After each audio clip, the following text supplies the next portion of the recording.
খ্রিস্ট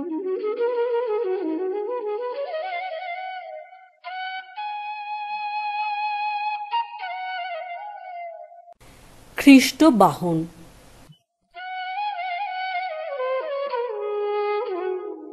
তার নাম অফেরো।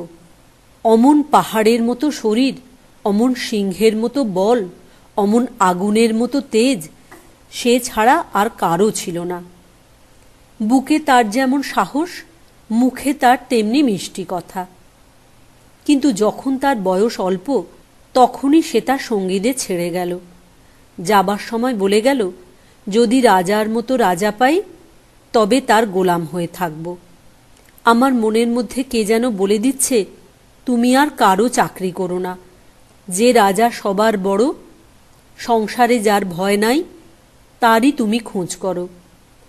এই বলে অফেরো কোথায় জানি বেরিয়ে গেল।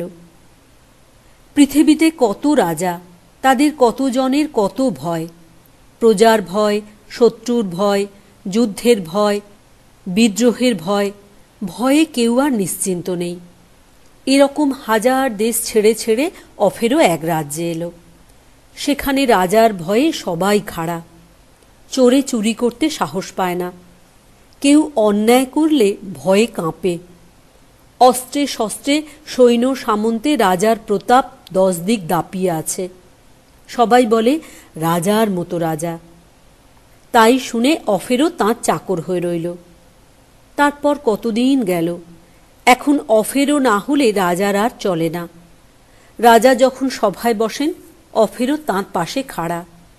রাজার মুখের প্রত্যেকটি কথা সে আগ্রহ করে শোনে আর অবাক হয়ে ভাবে, যদি রাজার মতো রাজা কেউ থাকে তবে সে এই। তারপর একদিন রাজার সভায় কথায় কথায় কে যেন শয়তানের নাম করেছে। শুনে রাজা গম্ভীর হয়ে গেলেন। অফেরো চেয়ে দেখলে রাজার চোখে হাসি নেই, মুখখানি তাঁর ভাবনা ভরা। অফেরো যখন জোর হাতে দাঁড়িয়ে বলল, মহারাজের ভাবনা কিসের, কি আছে তাঁর ভয়ের কথা? রাজা হেসে বললেন, এক আছে শয়তান আর এক আছে মৃত্যু, এছাড়া আর কাকে ডরাই? অফেরো বলল, হায় হায়, আমি এ কার চাকরি করতে এলাম? এ যে শয়তানের কাছে খাটো হয়ে গেল। তবে যাই শয়তানের রাজ্যে, দেখি সে কেমন রাজা। এই বলে সে শয়তানের খোঁজে বেরুল। পথে কত লোক আসে যায়। শয়তানের খবর জিজ্ঞাসা করলে তারা বুকে হাত দেয় আর দেবতার নাম করে। আর সবাই বলে, তার কথা ভাই বলো না, সে যে কোথায় আছে কোথায় নেই কেউ কি তা বলতে পারে? এমনি করে খুঁজে খুঁজে কতকগুলো নিষ্কর্মা কুঁড়ের দলে শয়তানকে পাওয়া গেল। অফেরোকে পেয়ে শয়তানের ফুর্তি দেখে কে?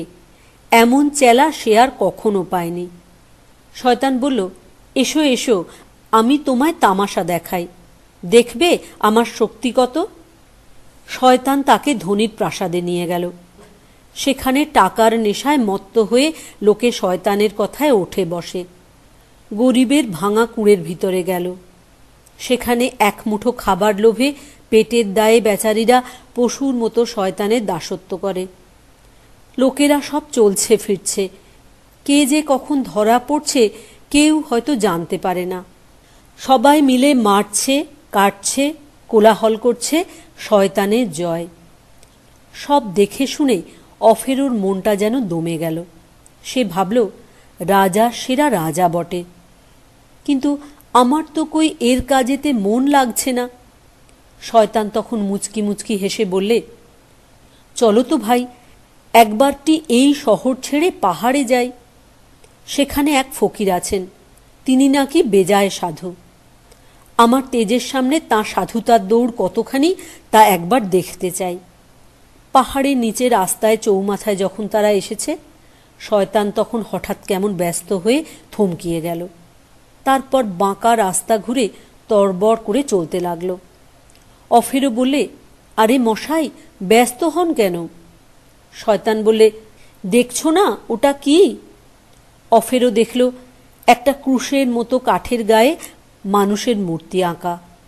মাথায় তার কাঁটার মুকুট, শরীরে তার রক্তধারা।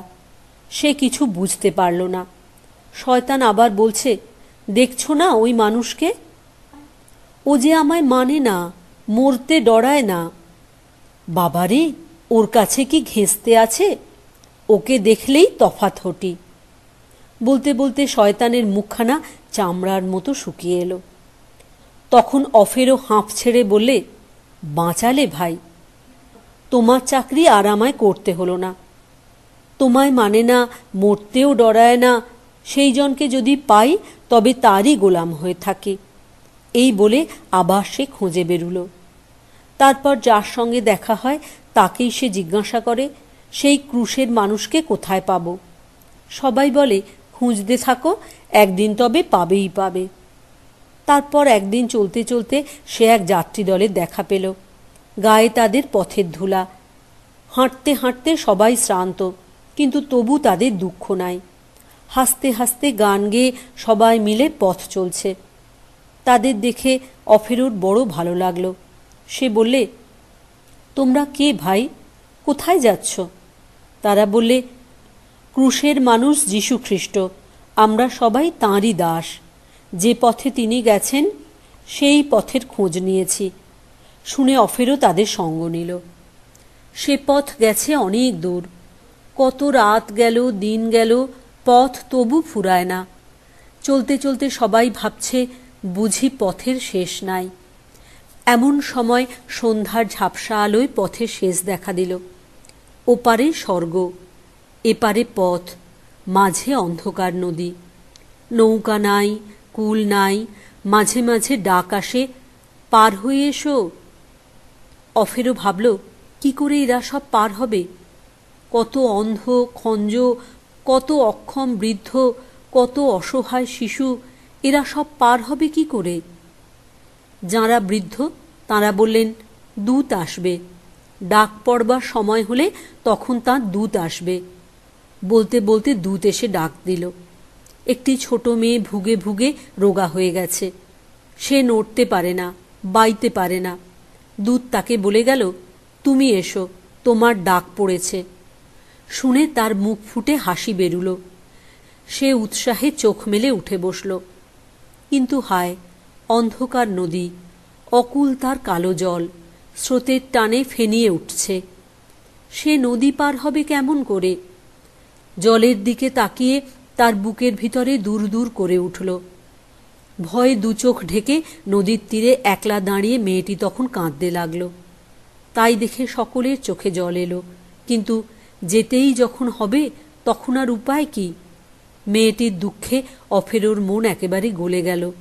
সে হঠাৎ চিৎকার করে বলে উঠল, ভয় নাই, আমি আছি। কোথা থেকে তার মনে ভরসা এলো, শরীরে তার 10 গুণ শক্তি এলো। সে মেয়েটিকে মাথায় করে স্রোত ঠেলে, আঁধার ঠেলে বরফের মতো ঠান্ডা নদী মনের আনন্দে পার হয়ে গেল। মেয়েটিকে ওপারে নামিয়ে সে বলল, যদি সেই ক্রুশের মানুষের দেখা পাও তাকে বলো, এ কাজ আমার বড় ভালো লেগেছে। যতদিন আমার ডাক না পড়ে আমি তাঁর গোলাম হয়ে এই কাজেই লেগে থাকব। সেই থেকে তার কাজ হলো নদী পারাপার করা। সে বড় কঠিন কাজ। কত ঝড়ের দিনে, কত আঁধার রাতে যাত্রীরা সব পার হয়।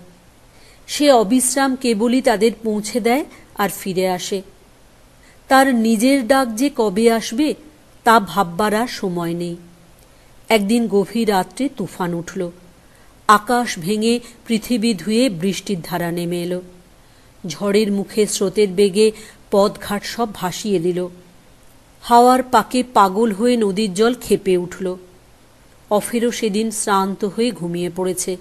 সে ভাবছে, এমন রাতে কেউ কি আর পার হতে চায়? এমন সময় ডাক শোনা গেল। অতি মিষ্টি কচি গলায় কে যেন বলছে, আমি এখন পার হব। অফেরও তাড়াতাড়ি উঠে দেখল, ছোট্ট একটি শিশু ঝড়ের দিকে অবাক হয়ে তাকিয়ে আছে আর বলছে, আমার ডাক এসেছে, আমি এখন পার হব। অফেরও বলছে, আচ্ছা, এমন দিনে তোমায় পার হতে হবে? ভাগ্যিস আমি শুনতে পেয়েছিলাম। তারপর ছেলেটিকে কাঁধে নিয়ে ভয় নাই, ভয় নাই বলতে বলতে সে দুরন্ত নদী পার হয়ে গেল। কিন্তু একেবারেই শেষ পার। ওপারে যেমনি যাওয়া অমনি তার সমস্ত শরীর অবশ হয়ে পড়ল। চোখ যেন ঝাপসা হয়ে গেল, গলার স্বর জড়িয়ে এলো। তারপর যখন সে তাকালো তখন দেখল ঝড় নেই, আঁধার নেই, সেই ছোট্ট শিশুটিও নেই। আছেন শুধু এক মহাপুরুষ, মাথায় তাঁর আলোর মুকুট। তিনি বললেন, আমিই ক্রুশের মানুষ, আমিই আজ তোমায় ডাক দিয়েছি। এতদিন এত লোক পার করেছ, আজ আমায় পার করতে গিয়ে নিজেও পার হলে। আর তারই সঙ্গে শয়তানের পাপের বোঝা কত যে পার করেছ তা তুমিও জানো না। আজ হতে তোমার অফেরও নাম ঘুচল। এখন তুমি সাধু খ্রিস্টবাহন। যাও, স্বর্গের যাঁরা শ্রেষ্ঠ সাধু তাঁদের সঙ্গে তুমি আনন্দে বাস করো।